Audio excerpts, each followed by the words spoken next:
dal amanah wa nasaha lil ummah wa jahada fillahi haqqa jihadih wa tarakana ala mahajjatil bayda lailuha kanahariha la yazighu anha illa halik. Allahumma salli wa sallim ala sayyidil mursalin imamil muttaqin qaidil mujahidin nabina Muhammadin wa ala alihi wa sahbihi wa man tabi'ahum bi ihsanin ila yaumiddin. Faqad qala Allah Ta'ala fil Qur'anil Karim, a'udzu billahi minasyaitonir rajim. Bismillahirrahmanirrahim. Ya ayyuhalladzina amanu taqullaha wa qulu qawlan sadida yuslih lakum a'malakum wa yaghfir lakum dzunubakum wa may yuti'illaha wa rasulahu faqad faza fawzan 'azima. Shadaqallahul azim, amma ba'du. Hadirin jamaah subuh yang dirahmati Allah Subhanahu wa taala, as-shaimin was-shaimat rahimakumullah. Marilah sama-sama kita panjatkan syukur kepada Allah Subhanahu wa taala pagi hari ini. Allah Subhanahu wa taala perkenankan kita semua untuk dapat melanjutkan aktivitas kita, ibadah kita di bulan suci Ramadan di hari yang ke-17 ini. Mudah-mudahan Allah Subhanahu wa taala menerima puasa kita. Allah Subhanahu wa taala menerima qiyam tarawih kita, menerima zakat, infak, sedekah kita, menerima seluruh aktivitas kita di bulan suci Ramadan ini dan mengantarkan kita semua sampai ke akhir bulan Ramadan menjadi hamba-hamba Allah yang bertakwa kepada Allah Subhanahu wa taala. Jamaah sekalian dirahmati Allah Subhanahu wa taala, Rasulullah sallallahu alaihi wasallam pernah menyampaikan pesannya kepada kita semua bahwa di surga nanti Allah Subhanahu wa taala menyiapkan ruang-ruang khusus, kamar-kamar khusus yang luarnya terlihat, yang dari luar terlihat dalamnya, yang dari dalam tampak di luarnya. Dalam hadisnya Nabi sallallahu alaihi wasallam berpesan kepada kita semua, inna fil jannati ghurafan zahiruha yura zahiruha min batiniha wa batinuha min zahiriha.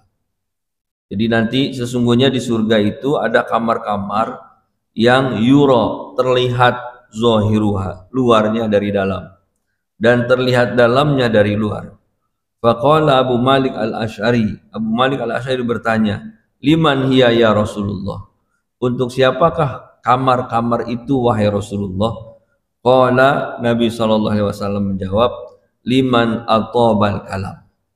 Nabi menjelaskan yang pertama yang akan menempati kamar tersebut adalah liman atobal kalam, siapa saja yang perkataannya baik, maka akan mendapatkan ruang khusus di surga Allah Subhanahu wa taala.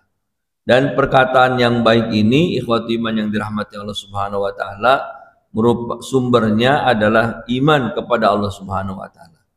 Sehingga Rasulullah SAW juga menyampaikan pesan kepada kita semua, man kana yu'minu billahi wal yaumil akhir falyaqul khairan aw liyasmut.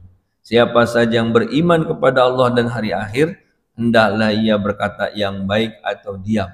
Nabi Muhammad sallallahu alaihi wasallam menggandengkan antara beriman kepada Allah dan hari akhir dengan perkataan yang baik. Semakin tinggi tingkat keimanan seseorang, maka semakin baik perkataannya. Kalau kita lihat juga dalam ayat-ayat Allah Subhanahu wa taala, maka sesungguhnya Allah juga memerintahkan hal yang sama kepada kita semua. Allah berfirman dalam surat Al-Ahzab ayat 70 dan 71. Ya ayyuhalladzina amanu, wahai orang-orang beriman, ittaqullaha wa qulu qawlan sadida. Kata Allah Subhanahu wa taala, dipanggil orang beriman, lalu perintahnya apa? Ittaqullaha. Pertama, bertakwa kepada Allah. Wa qulu qawlan sadida. Ini fi'il amr, dan Allah perintahkan untuk setelah bertakwa kepada Allah, dan katakanlah, berkata-katalah qawlan sadida, dengan perkataan yang baik. Yang Allah juga sampaikan, yaghfir lakum yuslih lakum a'malakum wa yaghfir lakum dzunubakum. Maka Allah akan perbaiki amal-amal kita dan Allah akan mengampuni dosa-dosa kita semua. Wa may yuti'illaha wa rasulahu faqad faza fawzan azima.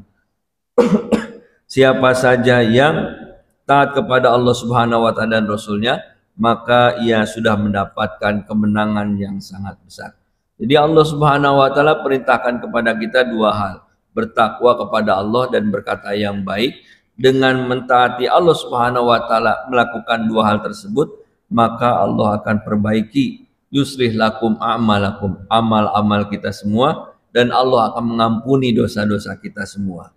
Ikhwati iman yang dirahmati Allah Subhanahu wa taala, Rasulullah sallallahu alaihi wasallam juga berpesan kepada kita tentang perkataan yang baik. Anna rajulan sa'ala Rasulullah sallallahu alaihi wasallam. Seseorang bertanya kepada Nabi Muhammad sallallahu alaihi wasallam, Rasulullah sallallahu alaihi wasallam, ayyul muslimi khairun? Muslim mana yang paling baik atau yang terbaik, atau siapakah muslim yang paling baik? Nabi menjawab sallallahu alaihi wasallam, man salimal muslimuna min lisanihi wa yadihi. Siapa saja yang menyelamatkan muslim lainnya dengan lisannya dan juga dengan tangannya.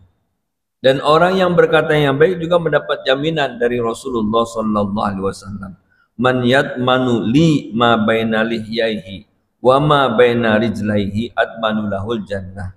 Siapa saja yang bisa memberikan jaminan kepadaku, menjaga apa yang ada di antara dua janggutnya, yaitu lisannya, dan juga menjaga apa yang ada di antara dua kakinya, maka aku berikan ia jaminan untuk masuk surga Allah Subhanahu wa taala.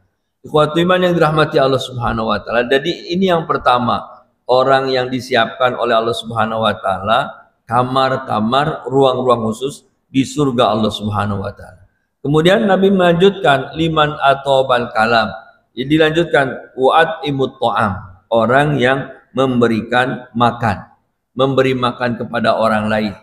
Ikhwatu iman yang dirahmati Allah Subhanahu wa taala, kalau kita tadaburi ayat-ayat Makkiyah ketika Nabi Muhammad SAW awal-awal dakwah di Mekah, maka ayat-ayat atau pesan-pesan Allah Subhanahu wa taala selain pesan-pesan ketauhidan, Allah juga menggandengkan, Allah juga mengiringi pesan tersebut dengan aktivitas yang sifatnya sosial, kepedulian kepada sesama. Contohnya adalah surat Al-Ma'un. Ketika Allah mengatakan ara'aital ladzi yukadzibu biddin fadzalikal ladzi yad'ul yatim wa la yahuddu 'ala tu'amil miskin. Ini ayat Makkiyah, pertama-tama dakwah Nabi SAW di Mekah. Nah, Allah mengatakan ara'aital ladzi yukadzibu biddin. Tahukah kalian siapakah orang-orang yang mendustakan agamanya? Yaitu orang-orang ya'alladzi yad'ul yatim, yang menghardik anak yatim, wala yahuddu 'ala tu'amil miskin, dan tidak mau memberikan saran untuk memberikan makan kepada orang-orang miskin. Dua hal ikhwati iman yang dirahmati Allah Subhanahu wa taala. Yang pertama disebut sebagai pendusta agama, yang dipahami bahwa yang mendustakan agama itu adalah orang-orang ingkar kepada Allah, kepada Rasul, atau dia Islam tapi mengingkari Al-Quran. Tapi Allah tidak mengatakan itu. Allah mengatakan yang disebut dengan mendustakan agama bukan hanya sekedar itu, tapi disebutkan juga orang yang mendustakan agama adalah orang yang tidak peduli dengan anak yatim dan orang yang tidak mau memberikan makan kepada orang-orang miskin. Ikhwati iman yang dirahmati Allah Subhanahu wa taala, dan orang-orang yang senang memberikan makan kepada orang-orang miskin, maka Allah Subhanahu wa taala juga memberikan jaminan kepadanya di surga Allah Subhanahu wa taala. Dalam sebuah hadis dari Abdullah bin Salam radhiyallahu an, ia mendengar Rasulullah sallallahu alaihi wasallam bersabda, "Ya ayuhan nas, wahai manusia, absus salam, sebarkanlah salam, wasilul arham, sambungkanlah silaturahim, wa'at imut to'am, dan berikanlah makan, memberikan makan kepada orang lain, wasollu bil laili wan nasun niyam, salat malam ketika orang-orang sedang tidur, tadkhulul jannata bisalam, niscaya engkau akan masuk surga dengan selamat." Hadirin yang dirahmati Allah Subhanahu wa taala, oleh sebab itu kalau kita lihat aktivitas atau ibadah di bulan suci Ramadan, Rasulullah sallallahu alaihi wasallam menganjurkan aktivitas ibadah sedekah. Dalam hadisnya afdhalus shadaqati shadaqatu Ramadan. sedekah yang paling afdol adalah sedekah di bulan Ramadan. Bahkan disebutkan secara eksplisit tentang memberikan makan kepada orang yang berbuka puasa. Nabi SAW berpesan, man fattara shaiman atau man aftara shaiman falahu ajrus shaim min ghairi an yanqusa min ghairi annahu la yanqusu min ajrus shaim syai'an. Siapa saja yang memberikan makan orang yang berbuka puasa, bukan memberikan makan kepada orang yang berpuasa, karena ngasih makan kepada orang yang lagi puasa nggak boleh, tapi memberikan makan kepada orang yang mau berbuka puasa, maka kata Nabi SAW, ia akan mendapatkan ajrus shaim, pahala dari orang yang dia berikan makan kalau dia berpuasa, min ghairi annahu la yanqusu, tidak berkurang sedikit pun. Jadi kalau kita sedang berpuasa, kita memberikan makan kepada orang yang berbuka puasa, walaupun kata Nabi SAW, bisikit tamroh, dengan sebutir tamr atau segelas air saja, maka akan mendapatkan pahala yang sempurna dari orang yang kita berikan makan. Satu orang saja.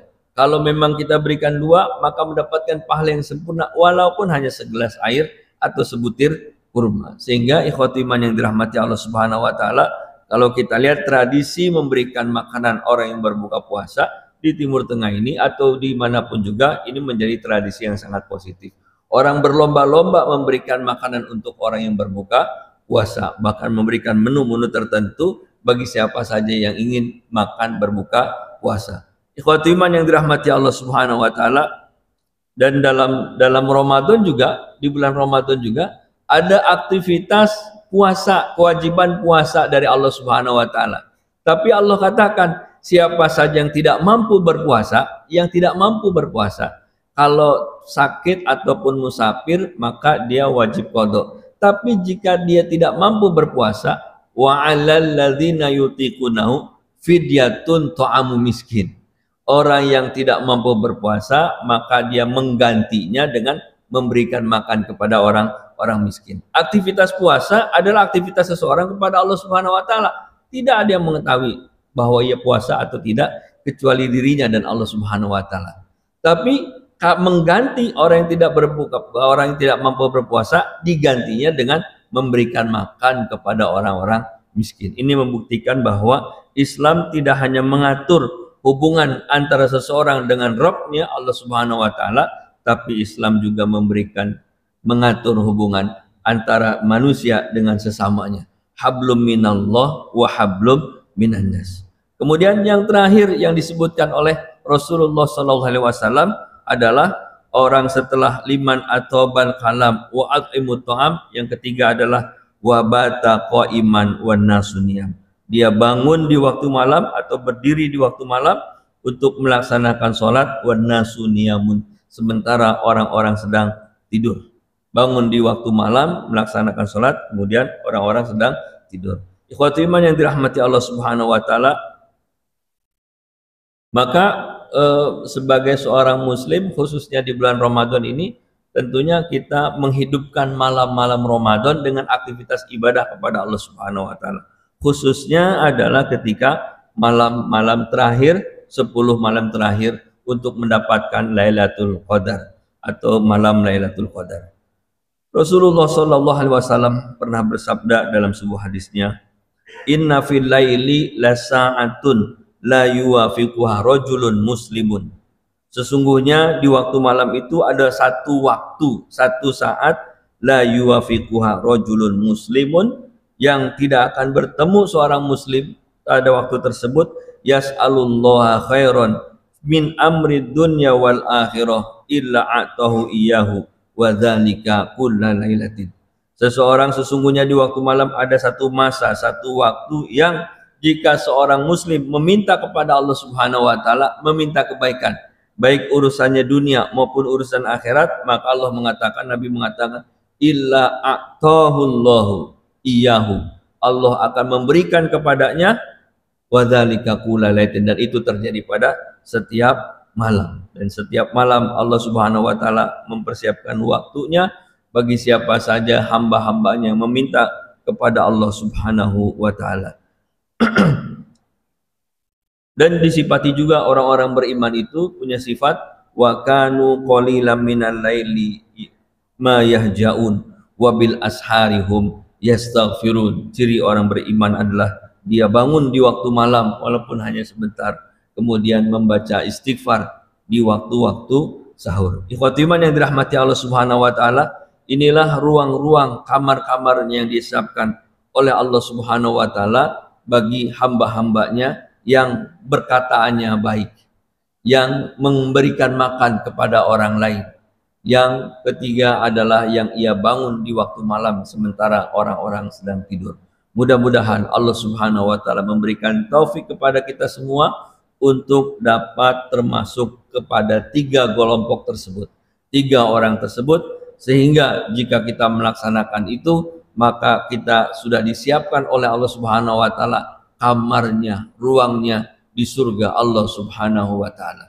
Mudah-mudahan Allah Subhanahu wa taala memberikan taufiknya kepada kita semua. Ikhwati iman yang dirahmati Allah Subhanahu wa taala, inilah yang dapat saya sampaikan dalam kesempatan pagi hari ini. Mudah-mudahan apa yang disampaikan ada manfaatnya, khususnya bagi saya pribadi, umumnya bagi jamaah sekalian. Yang benar dari Allah Subhanahu wa taala, yang salah dari saya pribadi. Terima kasih. Wal afu minkum. Wassalamualaikum warahmatullahi wabarakatuh.